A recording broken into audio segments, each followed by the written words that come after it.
ഞാൻ ഡോക്ടർ കുഞ്ഞാമത്. ഒരു ദിവസം 10-150 പിള്ളേരെ ഞാൻ നോക്കും. ബായിലെ പുണ്ണ്, ചൊറി, ആടക്കുരു, അത് പൊട്ടി ഇത് പൊട്ടി എന്നെല്ലാം പറഞ്ഞിട്ട് എല്ലാവർക്കും ബലിക്കണം. എന്ത് കഥ ഇത്? ഉസ്മാന്റെ കഥ. ഞാൻ ഉസ്മാന് ചെറുക്കലത്ത് നിന്ന് വരുന്ന ആകൊന്തു പറയണ്ട തീരെ കൈന്നില്ലാവേ.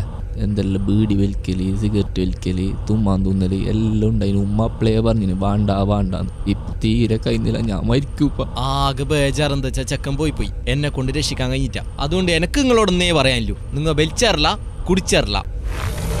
ശ്വാസകോശം പഞ്ഞി പോലെയാണ് മൂക്കിലെ വരുന്ന കാറ്റ് വലിച്ചെടുക്കാൻ വേണ്ടിയിട്ട് ഉണ്ടാക്കിയത്. എന്നാൽ കുറച്ച് കുരുത്തം കെട്ട പിള്ളേർ അതിലേക്ക് സിഗരറ്റും ബീഡിയും വലിച്ചു കയറ്റുന്നു.